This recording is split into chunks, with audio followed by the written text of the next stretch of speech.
Convido os irmãos a abrirem suas Bíblias em 2 Crônicas, capítulo 20.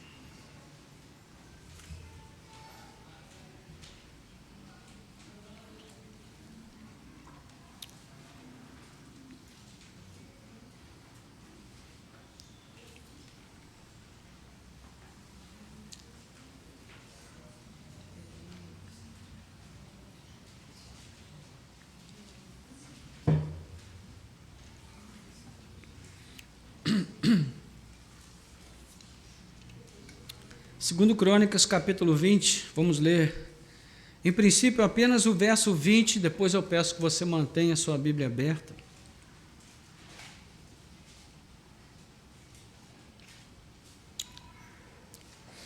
Na manhã seguinte, levantaram cedo e foram para o deserto de Tecoa. Ao saírem, Josafá se pôs em pé e disse: Escutem, povo de Judá e moradores de Jerusalém, creiam no Senhor seu Deus, e vocês estarão seguros. Creiam nos profetas do Senhor, e vocês serão bem-sucedidos. Amém. Vamos orar. Nosso Deus e Pai, graças te damos pela leitura da tua santa palavra. Obrigado porque ela é viva, poderosa, eficaz, mais cortante que qualquer espada de 2 gumes. Ela pode penetrar no mais profundo do coração de cada um de nós e realizar aquilo que o Senhor tem planejado para nós nessa noite. Portanto, te pedimos que o Senhor faça isso por nós, que o Senhor tome o teu lugar em nossas vidas e que a tua palavra possa penetrar tão fundo em nossas almas que ela tenha, Senhor, o poder de mudar aquilo que for necessário, a fim de que o efeito, a eficácia da tua palavra se cumpra em nossas vidas nessa noite. Nós te pedimos e agradecemos, em nome de Jesus. Amém.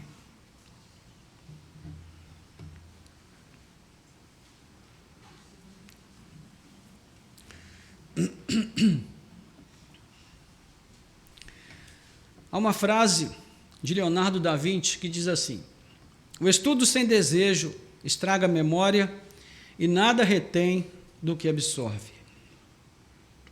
Vou repetir. O estudo sem desejo estraga a memória e nada retém do que absorve. O que significa essa frase?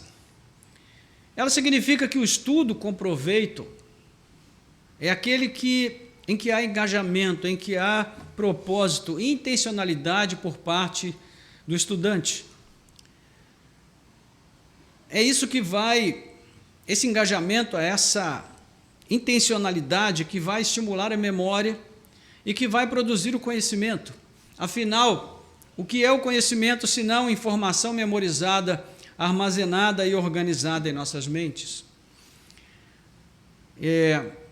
Já faz anos que eu falo aqui na igreja, né? Temos falado isso recorrentemente, sobre a importância da memória para a fé.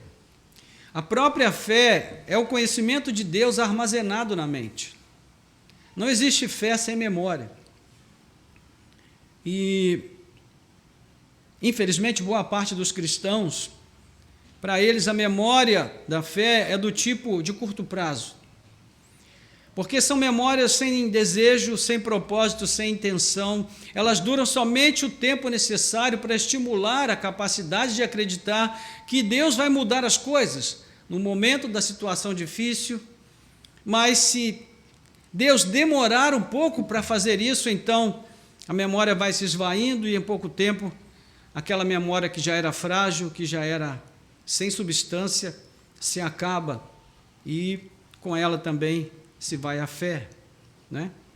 E para manter a fé é preciso manter a memória. E para isso nós precisamos do desejo de conhecer a Deus. Precisamos levar a sua palavra a sério, orar com o firme propósito que nos leve a conhecê-lo, a saber mais sobre ele, a ter um encontro com ele, um relacionamento com ele. E ao fazer isso, repetidamente, nós vamos criar memórias de longo prazo, memórias da fé, que vão permanecer conosco e nos fortalecer nos momentos difíceis da vida. eu posso me lembrar de uma circunstância específica na Bíblia em que a memória é citada como remédio para a situação difícil. E é um texto bem conhecido de todos nós, Lamentações capítulo 3, onde o contexto é um contexto de desterro, é um contexto de sítio, onde Jerusalém está cercada pelos exércitos babilônios. As mulheres estão devorando seus filhos. Há uma situação de grande calamidade. E o profeta diz: eu quero trazer à memória o que pode me dar esperança. Então veja você como a memória da fé é importante, não é? E no versículo que nós lemos, texto que nós lemos de Crônicas, 2 Crônicas, capítulo 20, ele vai falar sobre uma pequena história envolvendo Josafá. Depois da morte de Salomão, o reino de Israel se dividiu em dois, norte e sul. O reino do norte era chamado de Israel, passou a ser chamado de Israel, e o reino do sul passou a ser conhecido como o reino de Judá. E com o rompimento entre norte e sul, o reino de Judá acabou ficando fragilizado. E Josafá, que foi um bom rei, tentou firmar aliança com Acabe, o rei do norte, mas isso não deu certo e não garantiu segurança para ele. Por quê? Porque Acabe foi um péssimo rei e a mão de Deus vinha pesando sobre ele já de algum tempo. E diante desse quadro, várias nações emergentes ali ao redor se viram animadas a tomar Judá, invadir Judá e tomar o território para si, e entre elas estavam os moabitas e os amonitas, que viviam além do Jordão, no Mar Morto, na região da Síria, ao norte de Judá.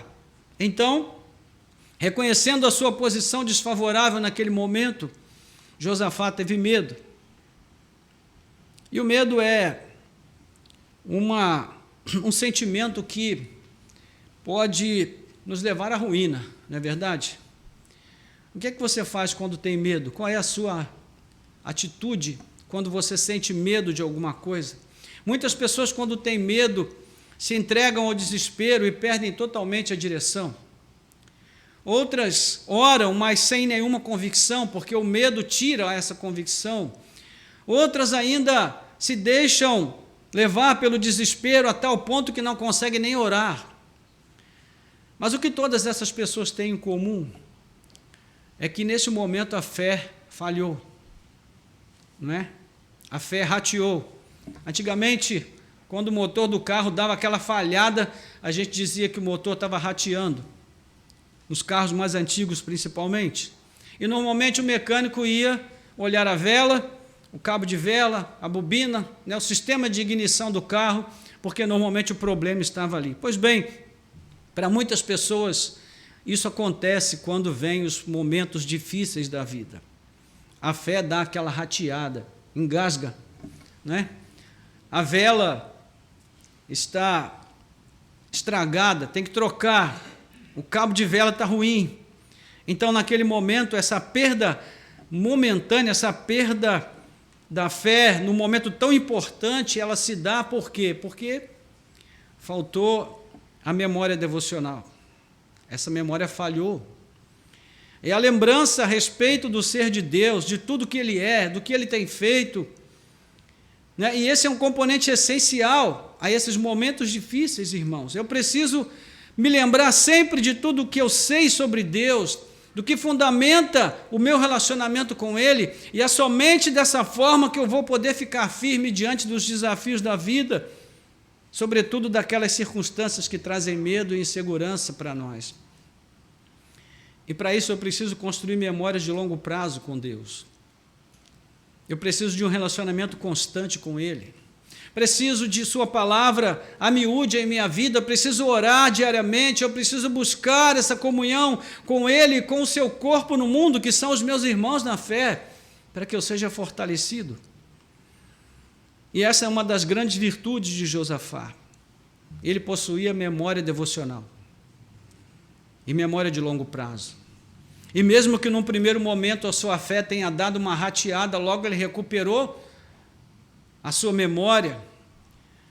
E naqueles momentos em que tudo indicava a direção do caos, da destruição, né, que tudo era levado para essa direção, e ele era também tomado pelo medo, então, nesse momento, ele tem a felicidade de recuperar a sua memória devocional, e ele é levado a fazer a coisa certa pela graça de Deus, que vem em seu conforto no meio da tribulação. É isso que nós vamos ver no texto que nós temos agora diante de nós. Quando olhamos para ele atentamente, nós podemos aprender, e muito, com essa experiência de Josafá. Então nós vemos aí, no capítulo 20, acompanhe comigo nos versos 1 e 2, diz assim: depois disto, os filhos de Moabe e os filhos de Amon, com alguns dos meunitas, vieram para fazer guerra contra Josafá. Então vieram alguns que avisaram a Josafá, dizendo: uma grande multidão está vindo contra Judá, do outro lado do Mar Morto, da Síria. Eis que eles já estão em Hazazon Tamar, que é em Gedi. Veja, que notícia aterradora. Uma grande multidão está vindo e eles já estão chegando. Josafá era um bom rei, mas ele possuía uma fraqueza, ele não sabia escolher muito bem as pessoas com quem ele fazia aliança. E isso lhe custou uma severa repreensão. Lá no capítulo 19, versículos 1 e 2, ele recebe essa repreensão da parte do Senhor. Josafá, rei de Judá, voltou em paz para sua casa em Jerusalém. O vidente Jeú, filho de Hanani, saiu ao encontro do rei Josafá e lhe disse: será que você devia ajudar o perverso e amar aqueles que odeiam o Senhor Deus? Por isso a ira do Senhor caiu sobre você. Veja, essa é uma situação em que agora ele está inseguro, talvez, por essa aliança que ele havia feito com Acabe, pela qual ele havia sido repreendido por Deus. E ele vive esse momento, né, que apresenta, de certo modo, uma consequência dessa má escolha que ele fez. A Bíblia está cheia de advertências sobre o perigo das más companhias, irmãos. E nós vamos citar aqui apenas algumas. No Salmo 26, versículos 4 e 5, diz assim: não me tenho assentado com gente falsa, e com os hipócritas não me associo. Detesto a assembléia dos malfeitores, e com os ímpios não me assento.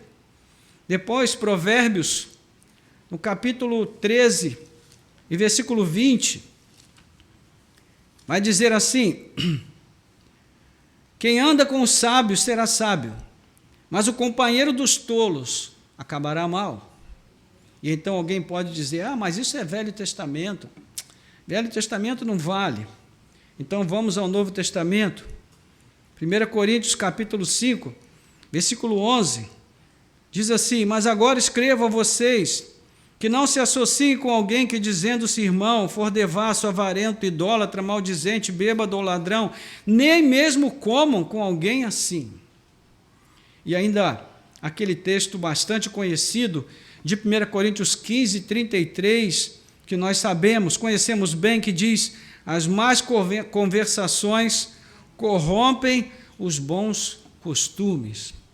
Então veja, a Bíblia está cheia de advertências sobre isso, sobre fazer aliança, sobre manter um relacionamento estreito com pessoas que não cooperam com a nossa fé, que não cooperam com o nosso relacionamento com Deus, que não cooperam com a nossa retidão, com a nossa vida em santidade, comprometida com a vontade do Senhor.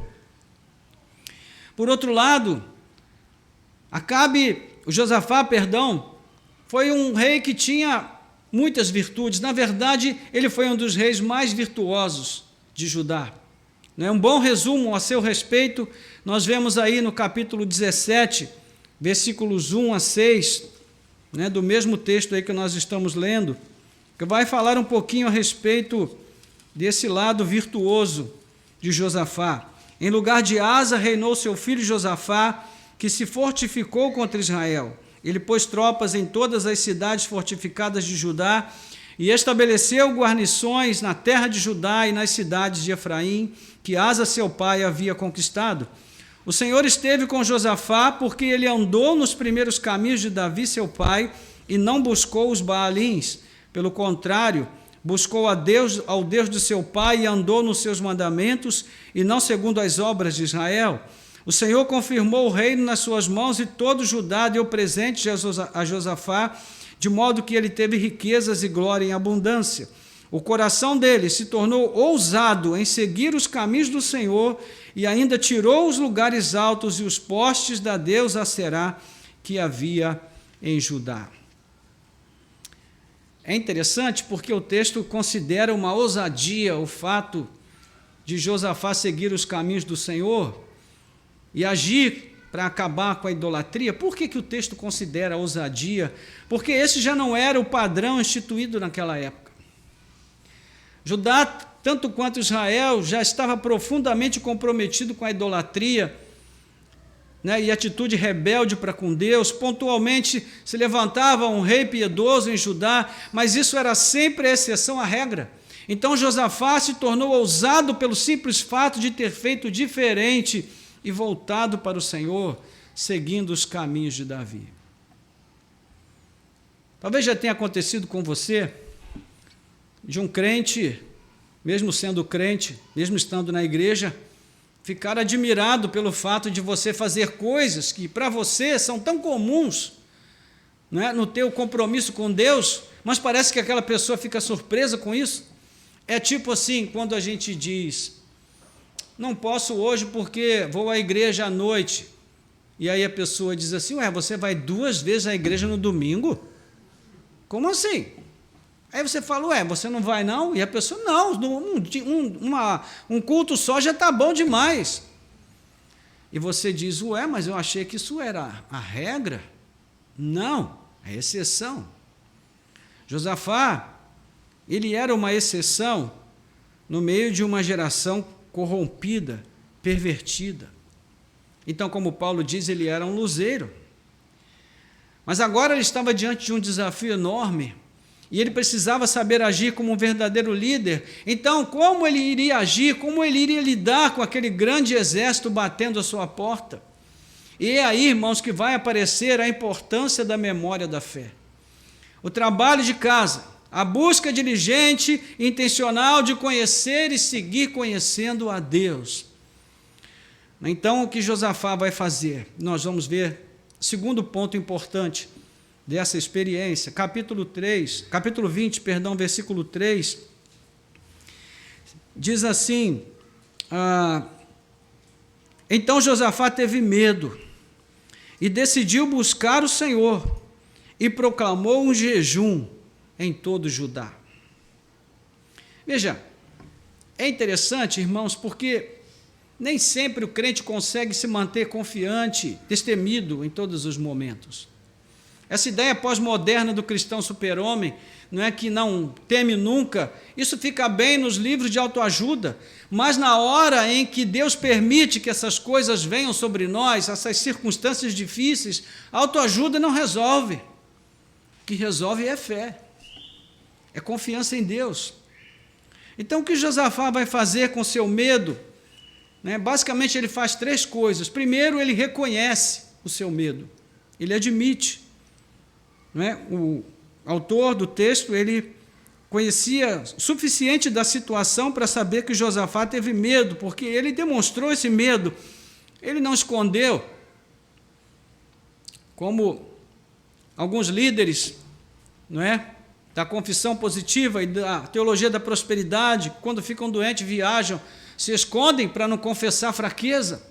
Não, Josafá, ele não fez isso, ele mostrou que era um homem de carne e osso. E embora fosse um homem temente a Deus e amasse o Senhor, ele tinha suas limitações. Então, a primeira coisa que ele fez foi admitir. A segunda coisa que ele fez com o seu medo foi expor perante o Senhor esse medo em oração. Diz aí o texto que ele decidiu buscar o Senhor. Então, isso é algo extremamente importante nesses momentos de aflição, é buscar a Deus, porque é a presença de Deus que traz equilíbrio à nossa mente, que traz sensatez, que traz sabedoria para lidar com esses tempos difíceis. E a terceira coisa que ele fez, é que ele definiu uma maneira correta de confessar esse medo de uma forma positiva, sem transmitir incredulidade nem desespero ao povo. O que ele fez? Ele conclamou um jejum nacional. Vamos jejuar, povo de Deus. Ele admitiu, por meio daquela proclamação, que ele temia e que ele precisava da ação de Deus para ajudá-lo naquele momento difícil. Então nós vemos aqui uma face do caráter piedoso de Josafá. Ele não teve medo de assumir o seu medo, a sua fragilidade, sua limitação e, acima de tudo, a sua dependência de Deus. Mas ele não fez isso diante do exército amonita ou moabita, mas diante de Deus, do seu Deus, do Senhor. Ele disse: meu Deus, eu estou com medo, me ajude, seja comigo nesse momento difícil que eu estou vivendo. Então, irmãos, o seu medo foi bem direcionado e gerou também uma atitude extremamente positiva, porque ao invés de se entregar ao desespero, ele se entregou inteiramente àquele que o podia livrar, o seu Deus. Ele não perdeu a fé, ele não se desesperou, e mesmo que ele tenha tido aquele momento de temor, ele voltou à atitude de fé e se colocou diante de Deus. Então, outra atitude que também ajudou a vencer o medo foi buscar a comunhão com outros fiéis. Versículo 4, Judá se congregou para pedir socorro ao Senhor. Também de todas as cidades de Judá veio gente para buscar o Senhor. Irmãos, o perigo, o sofrimento, a tragédia, muitas vezes, é uma bênção na vida da igreja. Porque o povo vem de tudo que é lugar para orar. Né? Vamos ao culto de oração, irmãos. Vamos buscar o Senhor. Veja, o texto diz que foi gente de tudo que é lugar de Judá para buscar a Deus. Deus é muito sábio. Às vezes ele usa o ímpio para despertar o justo. Ele usa essas situações limites para dar uma sacudida na nossa vida, para que a gente veja quão longe nós estamos de uma vida realmente comprometida com Deus, com a oração. Então, ele não pensou em lutar sozinho em oração, ele conclamou o povo, ele se congregou. Isso se chama humildade, irmãos. Senso de pertencimento. Aquela convicção clara de que ele era o rei, sim, mas naquele momento ele era só um entre o povo que estava vivendo debaixo da mesma ameaça, e todos precisavam se colocar em atitude de quebrantamento perante Deus. Então isso é humildade, é saber que eu preciso da comunhão, que eu preciso do fortalecimento que vem na interação com os meus irmãos na fé para vencer os desafios. Não é? Uma atitude também que vai na contramão do que muitas vezes nós fazemos, porque nesses momentos difíceis da vida nós nos isolamos normalmente, quando nós deveríamos procurar a comunhão. O terceiro ponto que eu quero destacar aqui é que Josafá também trouxe a sua memória, e ele instigou a memória do povo, a lembrança de quem era o Deus em quem eles criam, e o que é que fundamentava o relacionamento de cada um deles com esse Deus. Versículos 5 a 12, o texto vai dizer aí, versículo 5, Josafá pôs-se em pé na congregação de Judá e de Jerusalém, na casa do Senhor, do pátio novo, e disse: Ó Senhor, Deus de nossos pais, não és tu Deus nos céus? Não és tu Deus que dominas sobre todos os reinos dos povos? Na tua mão está a força e o poder, e não há quem te possa resistir. Olha só. Isso aqui, meus irmãos, é o tipo da oração pregação. Quando você ora, mas ao mesmo tempo Deus está te dando ali um direcionamento na sua oração para motivar o coração do povo. Josafá não começa a orar dizendo: Senhor, eu estou aqui morrendo de medo com esse povo. Não, ele começa a exaltar a grandeza de Deus e o poder de Deus. E é isso que nos traz fortalecimento, encorajamento nesses momentos difíceis, é nos lembrarmos que nós servimos a um Deus que é todo-poderoso, que domina sobre todos os reinos dos povos, um Deus em cuja mão está a força e o poder, e não há quem possa resistir a esse Deus.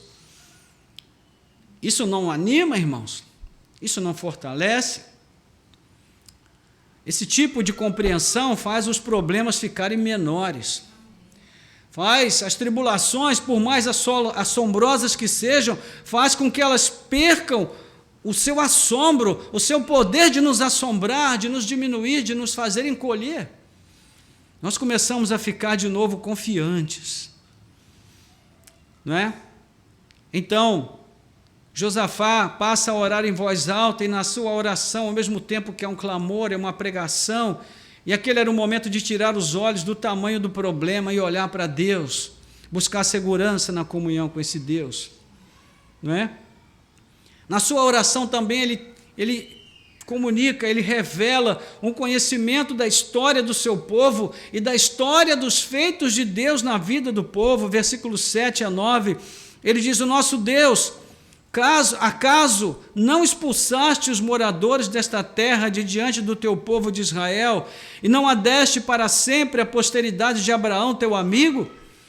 Eles têm morado nela, e nela edificaram um santuário ao teu nome, dizendo: se algum mal nos sobrevier, espada, juízo, peste ou fome, nós nos apresentaremos diante deste templo e diante de ti, pois o teu nome está neste templo, e clamaremos a ti na nossa angústia, e tu nos ouvirás e nos livrarás. Olha só.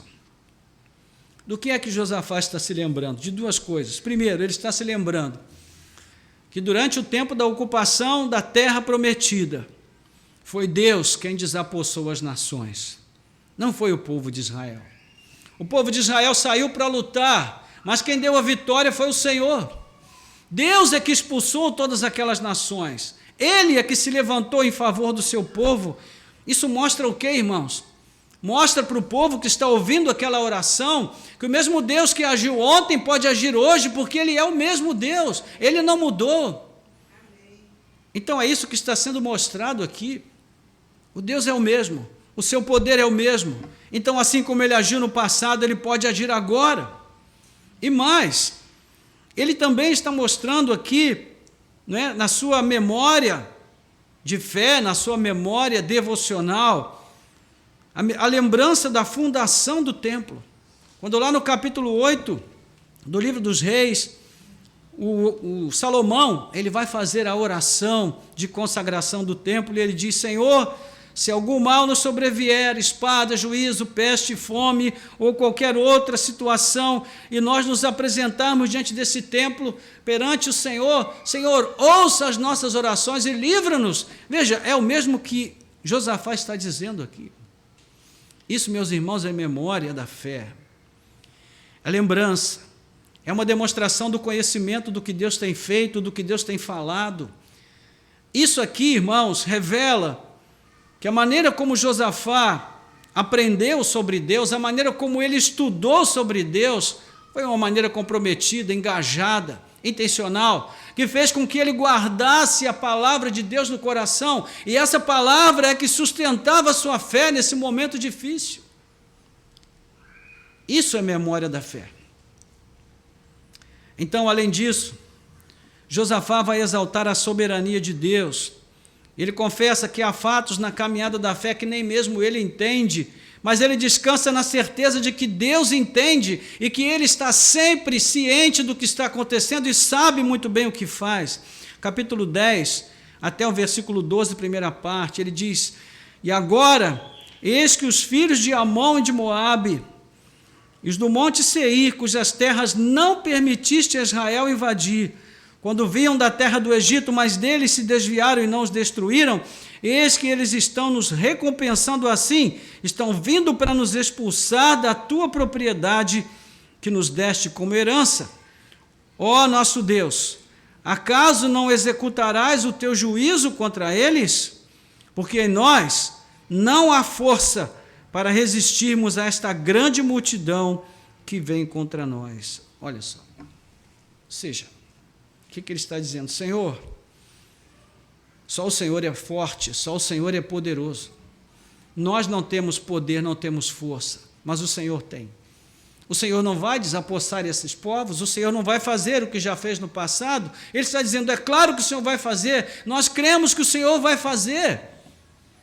Ele não está dizendo aqui, determinando o que Deus tem que fazer, ele está dizendo que ele confia que Deus pode fazer, se assim for a sua vontade, o seu propósito. Entende? E por fim, ele declara a sua total dependência na misericórdia do Senhor diante de todo o povo. Versículo 12, segunda parte. Não sabemos o que fazer, mas os nossos olhos estão postos em Ti. Olha só, meus irmãos, isso aqui é maravilhoso, não é? De um líder chegar diante do povo e dizer assim, olha gente, não olhe para mim não, olhe para Deus, porque eu não sei o que fazer, mas Deus sabe. Isso aqui, meus irmãos, é típico da vida de uma pessoa que tem comunhão com Deus, tem relacionamento com Deus. E mesmo diante do quadro mais sombrio, né, essa fé, ela jamais fica sem resposta. Veja versículos 13 a 17. Todos os homens de Judá estavam em pé diante do Senhor com as suas crianças, as suas mulheres e os seus filhos. Olha só que situação. As famílias estavam reunidas ali numa situação de perplexidade e expectativa. E o que vai acontecer agora? Versículo 14. Então, no meio da congregação, o Espírito do Senhor veio sobre Jaziel, filho de Zacarias, filho de Benaia, filho de Jeiel, filho de Matanias, levita dos filhos de Asaf. Jaziel disse, escutem com atenção todo Judá, moradores de Jerusalém, rei Josafá, assim diz o Senhor, não tenham medo nem se assustem por causa desta grande multidão, porque esta batalha não é de vocês, mas de Deus. Amanhã vocês irão ao encontro deles. Eis que eles virão pela ladeira de Ziz, e vocês os encontrarão no fim do vale, em frente do deserto de Jeruel. Neste encontro vocês não precisarão lutar. Tomem posição, fiquem parados e vejam a salvação que o Senhor lhes trará, ó Judá e Jerusalém. Não tenham medo, nem se assustem. Amanhã saiam ao encontro deles, porque o Senhor está com vocês. Louvado seja Deus. O Senhor está com vocês. Olha só, irmãos. Imagine que situação, hein? Que peso que todo mundo tirou dos ombros. Meu Deus. Quando Deus fala, é maravilhoso. Não há nada mais precioso para nós do que ouvir a voz de Deus no meio da tempestade. Não é verdade, irmãos? Quando tudo parece que está acabado para nós, Deus levanta uma palavra para falar conosco e trazer conforto e encorajamento para nós. Deus não só responde, mas Ele dá todas as instruções da peleja a ser travada. Ele diz para eles, saiam ao campo amanhã, mas fiquem parados, porque o Senhor vai pelejar por vocês. Então, a Josafá restou seguir as instruções que Deus deixou para ele. Versículos 18 em diante, Josafá se prostrou com o rosto em terra, e todo Judá e os moradores de Jerusalém também se prostraram diante do Senhor e o adoraram. Os levitas dos filhos dos coatitas e dos coraitas se levantaram para louvar o Senhor Deus de Israel em voz bem alta. Não foi um louvor tipo luterano, foi um louvor pentecostal. Foi tipo sapatinho de fogo, um louvor bem alto. E o povo cantou na presença de Deus, mas também não era para menos, né? E depois dessa palavra, irmãos, era para rachar o bico mesmo diante do Senhor e rasgar o peito cantando na presença de Deus. Versículo 19 diante. Os levitas dos filhos dos coatitas e coraitas se levantaram para louvar o Senhor Deus de Israel em voz bem alta. E na manhã seguinte levantaram cedo e foram para o deserto de Tecoa. Ao saírem, Josafá se pôs em pé e disse, escutem, povo de Judá e moradores de Jerusalém, creiam no Senhor seu Deus e vocês estarão seguros. Creiam nos profetas do Senhor e vocês serão bem-sucedidos. Olha que diferença daquele Josafá, do versículo 3, que teve medo. Agora, nós estamos aqui diante de um homem totalmente encorajado, né, com a sua fé renovada e a sua confiança fortalecida em Deus, E ele diz: povo, escutem, moradores de Jerusalém, creiam no Senhor seu Deus e vocês estarão seguros. Creiam nos profetas do Senhor e vocês serão bem-sucedidos. O que isso significa em resumo? Creiam na palavra de Deus. Descansem na palavra de Deus. Confiem na palavra de Deus e vocês estarão seguros. Então, irmãos, versículo 21 vai dizer que depois de se aconselhar com o povo, Josafá designou os que deveriam cantar o Senhor, vestidos de ornamentos sagrados, e marchando na frente do exército, deveriam louvar a Deus, dizendo: deem graças ao Senhor, porque a sua misericórdia dura para sempre. Louvado seja Deus. Baseado nesse texto, há muitos anos foi escrito um livro, Poder do Louvor, se eu não me engano, onde a ênfase era colocada no louvor, dizendo que quando nós louvamos a Deus com unção, com firmeza, com fé, as coisas mudam. Mas, meus irmãos, a ênfase aqui não está no louvor, a ênfase está no poder de Deus. O louvor é apenas uma expressão de gratidão ao poder de Deus que já está se manifestando em favor do povo. Então não é o louvor que liberta, o que liberta é o poder de Deus. É o poder de Deus que dá vitória, é o poder de Deus que traz a solução, que traz a direção para nós. E ainda que a vitória não vier, é no poder de Deus que nós vamos enfrentar os nossos inimigos, que se levantam contra nós. Hoje nós não temos mais inimigos como naquela época, mas nós temos problemas com enfermidades, nós temos problemas financeiros, nós temos problemas de toda ordem, problemas emocionais, questões que vão exigir de nós um esforço muito grande para superar, e se o Senhor não estiver conosco, irmãos, o que nos domina, o que toma conta de nós é o medo. Mas, se o Senhor estiver conosco, então tudo muda, tudo fica diferente, não é? E veja que, a partir do verso 22, a narrativa ela vai tomando um crescimento, no momento em que eles começaram a cantar e dar louvores ao Senhor. O Senhor pôs emboscadas contra os filhos de Amon e de Moabe e os do monte Seir que vieram contra Judá e foram derrotados. Porque os filhos de Amon e de Moabe se levantaram contra os moradores do monte Seir para os destruir e exterminar. E quando eles tinham acabado com os moradores de Seir, atacaram e destruíram-se uns aos outros. Veja só. O povo ficou louco. Voltou-se contra si mesmo. E eles se mataram, se destruíram, se autodestruíram. O Senhor deu um comando ali de autodestruição e eles se acabaram uns com os outros. Irmão, só Deus pode fazer essas coisas.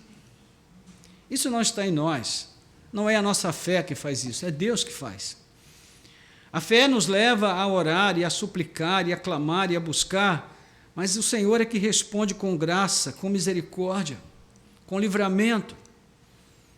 Então, nós vamos ver no verso 24 que os homens de Judá chegaram ao lugar alto de onde se pode olhar para o deserto, procuraram ver a multidão, e eis que somente avistaram cadáveres estendidos no chão, não havia nenhum sobrevivente. Imagine isso, o povo de Judá chegando lá, pensando assim, bom, agora Deus já deve ter amaciado tudo ali para nós vamos chegar com a nossa espada e vamos matar todo mundo. E quando eles chegaram no monte, que eles olharam para o vale, só haviam cadáveres. Então Josafá e o seu povo foram saquear os despojos e acharam entre os cadáveres riqueza em abundância e objetos preciosos. Pegaram para si mais do que podiam levar e gastaram 3 dias para saquear o despojo de tanto que havia. No 4º dia, eles se reuniram no vale de Beraca, onde louvaram o Senhor, por isso aquele lugar é chamado de Vale de Beraca até o dia de hoje. Beraca significa louvor.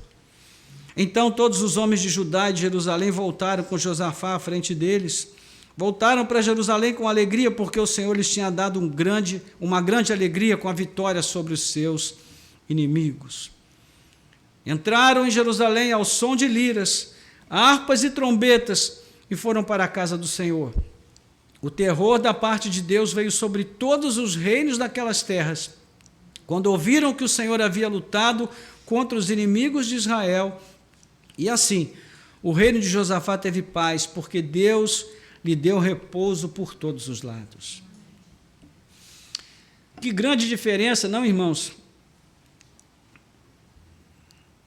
A maneira como aquele povo entendia a Deus e como nós entendemos. Pelo que o texto nos diz, nós podemos identificar pelo menos 4 pontos na forma como eles viam a Deus, e que é muito diferente da maneira como nós vemos. Primeiro, eles viam a Deus como um Deus provedor.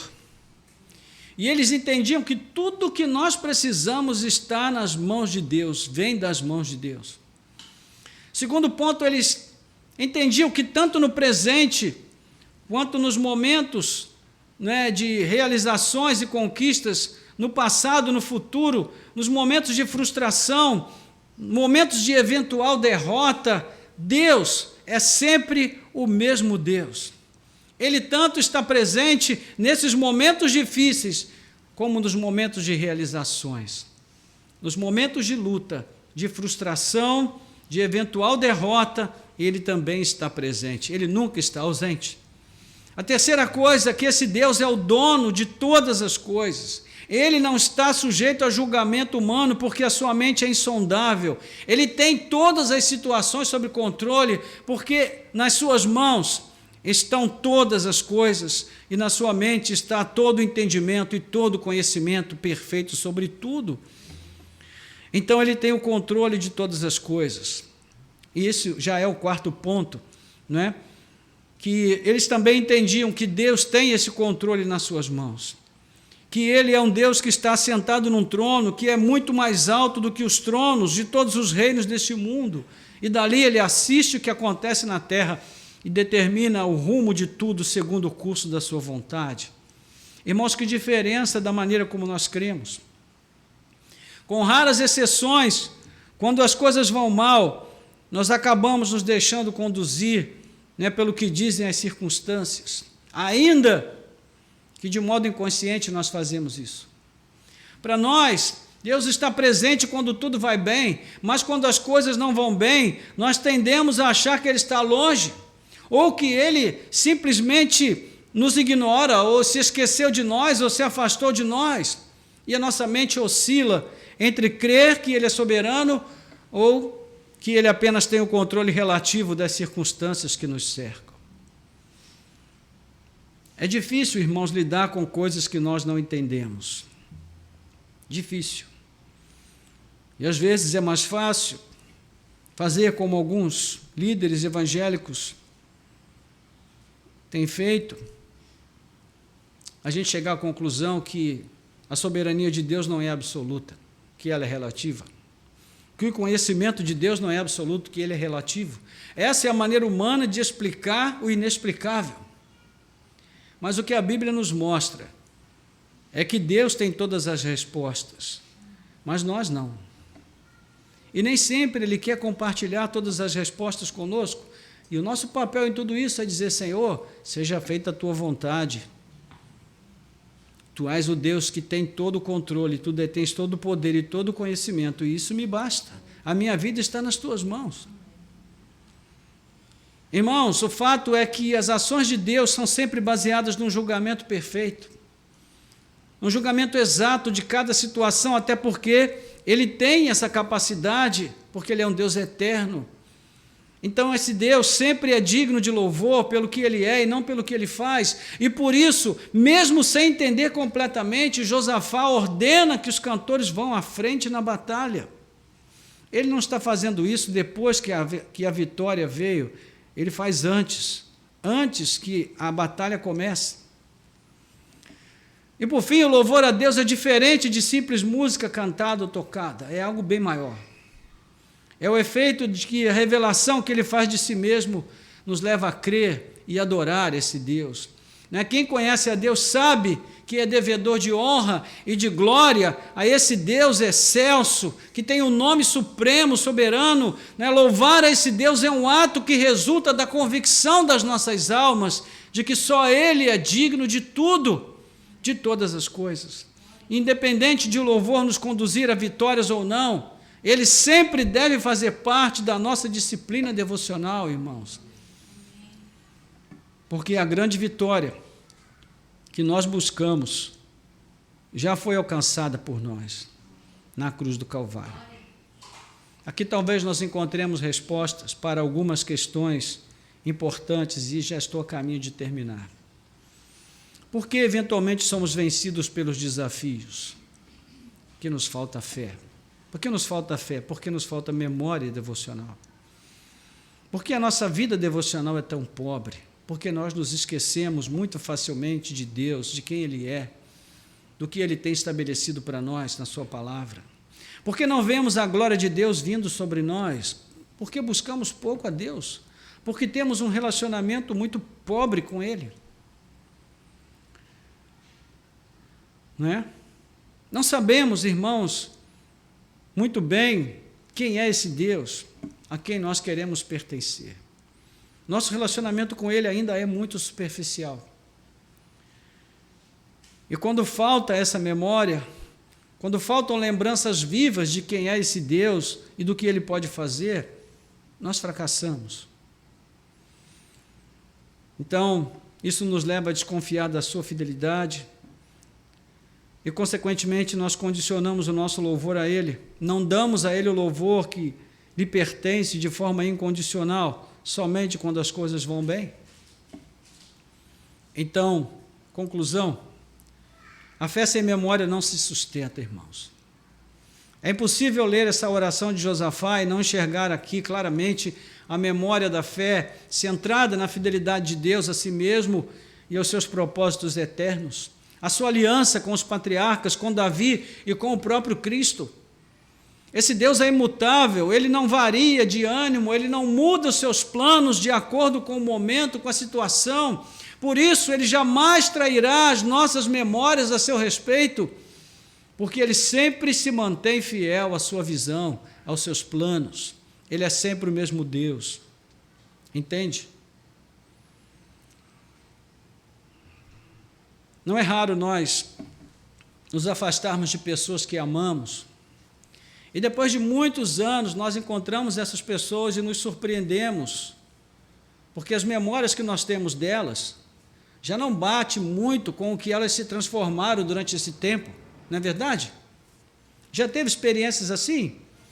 De conhecer pessoas e aí você fica com aquela lembrança, né, da pessoa que você conheceu há anos no passado e então, depois de muito tempo, você reencontra aquela pessoa e você vai lidar com ela com aquelas memórias que você guardou daquele tempo, mas ela agora é outra pessoa. Isso não acontece com Deus, irmãos. As memórias que nós temos de Deus sempre serão memórias de um Deus que é fiel a si mesmo, que não muda, que permanece sempre o mesmo Deus. Ele é invariável. Tiago diz que nele não há mudança, nem sombra, não há variação e nem sombra de mudança. Então, Josafá teve paz, porque Deus lhe deu repouso. Não é? O que ele fez? Ele apenas confiou no Senhor, ao invés de confiar em si mesmo e nos falsos deuses. Assim, amados irmãos, precisamos aprender a também guardar a memória da fé, porque é isso o que trará para nós os recursos que precisamos para enfrentar os tempos difíceis. Será que você pode se lembrar de situações que você tem vivido, que você já viveu, e que você poderia dizer, olha, se eu não tivesse o conhecimento de Deus, se eu não tivesse memórias com Deus, se eu não tivesse tido experiências com Deus, eu não teria conseguido suportar aquele momento. Quantos momentos na vida nós passamos e que nós poderíamos nos lembrar de que foi a memória da fé que nos ajudou a passar por aquele tempo difícil. E para isso, irmãos, é fundamental que nós trabalhemos diligentemente para criar novas memórias com Deus a cada dia. Perdão. Porque não podemos viver somente de lembranças antigas.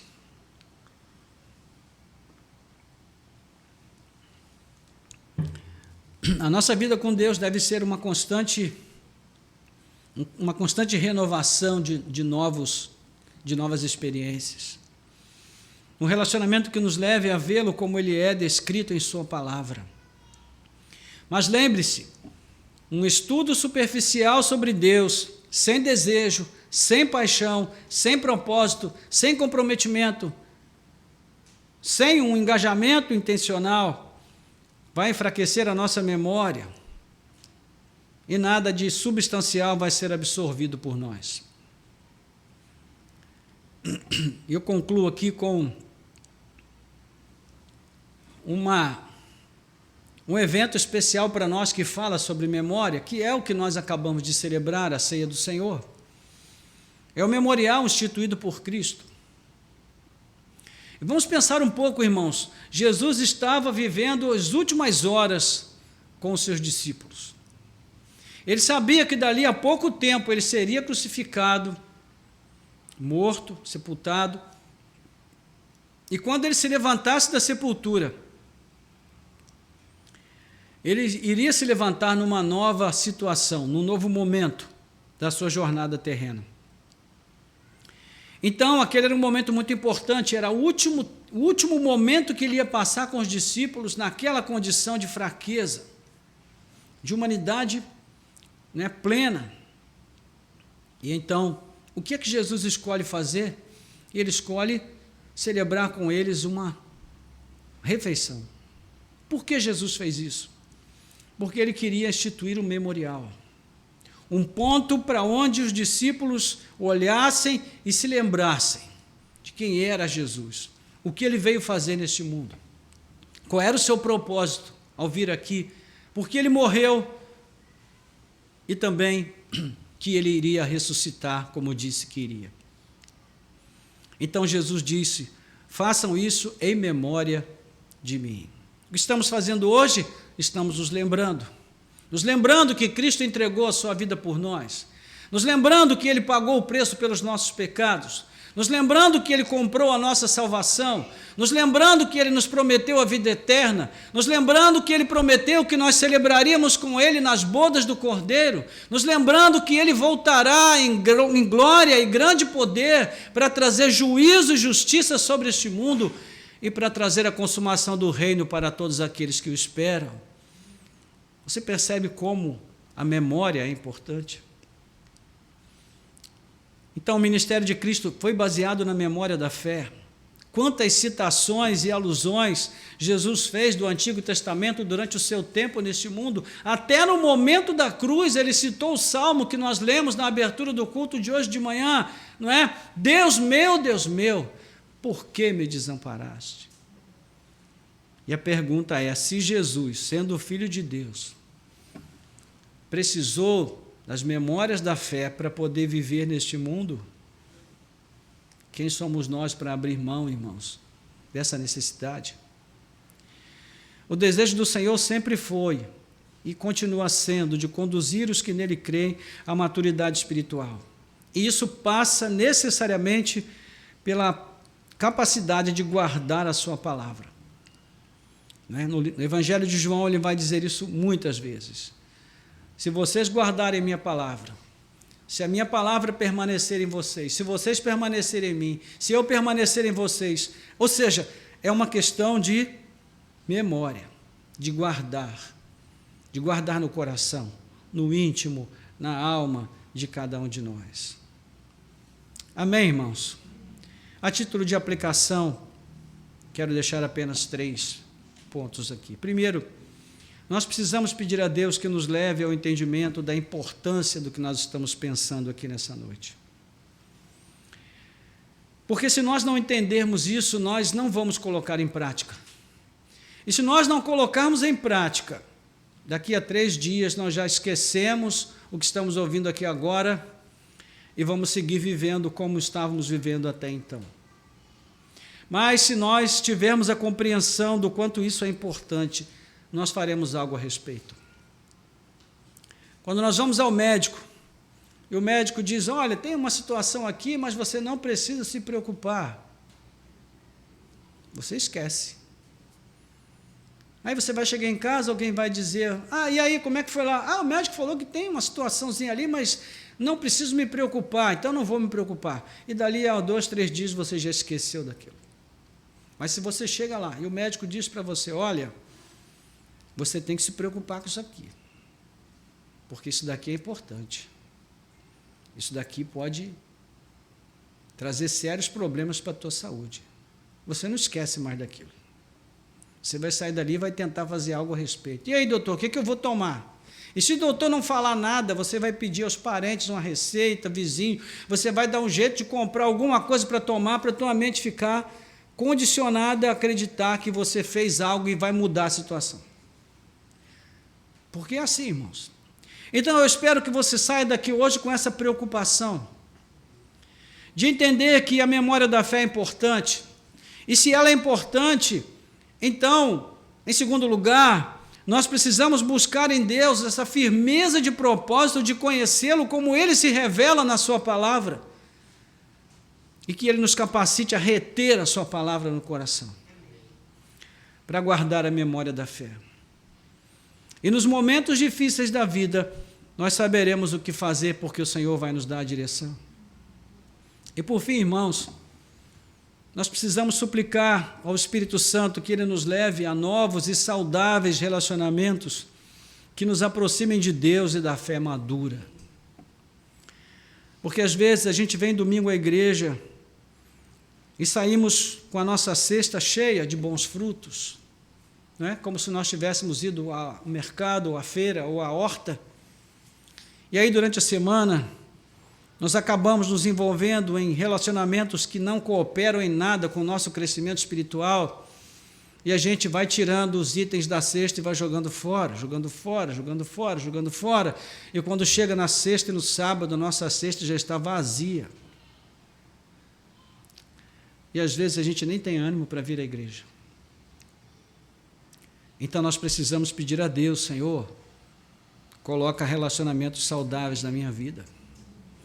Pessoas que me ajudem a melhorar como cristão, pessoas que me ajudem a amar mais a Ti, a Tua palavra, pessoas que me levem a amar a Tua palavra e o desejo de ter uma comunhão mais profunda contigo, pessoas que me ajudem a entender o quanto eu preciso me dedicar mais à Tua obra para Te servir, porque é para isso que eu existo. Enfim, crescer e amadurecer na fé e no conhecimento de Deus. Louvado seja o nome do Senhor. Vamos orar a esse respeito, irmãos. Vamos falar com Deus.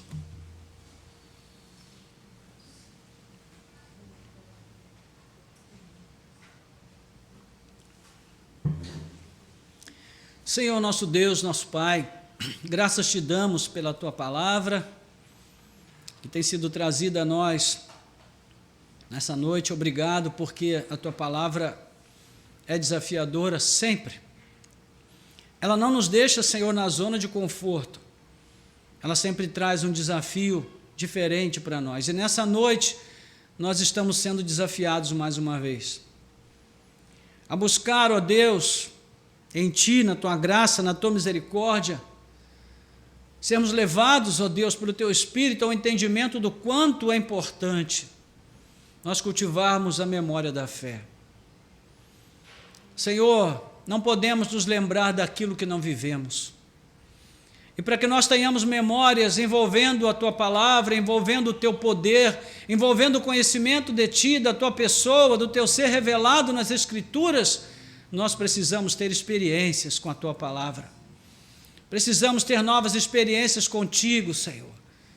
Precisamos voltar a Te buscar pelo que Tu és, não pelo desejo de alcançarmos, ó Deus, vitórias neste ponto ou naquele na vida, ainda que isso seja necessário e importante, mas que a nossa oração não se restrinja a isso, que a nossa oração não venha se resumir apenas em Te pedir coisas, mas em pedir mais de Ti para nós, no nosso interior, pedir mais da Tua presença no nosso íntimo, Senhor, de tal maneira que o nosso coração volte, ó Deus, a sentir desejo, fome e sede da Tua presença em nossas vidas.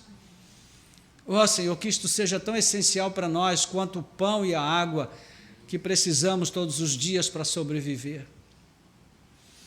Em nome de Jesus nós oramos para que o Senhor também, ó Deus, possa trazer firmeza de propósito aos nossos corações e mentes, que nós possamos assentar em nossos corações nessa noite a determinação, Senhor, o propósito, ó Deus, o objetivo firme de mudarmos as coisas, ó Deus, com base naquilo que ouvimos nessa noite e voltarmos a buscar, ó Deus, o entendimento acerca de Ti, de acordo com aquilo que a Tua palavra diz.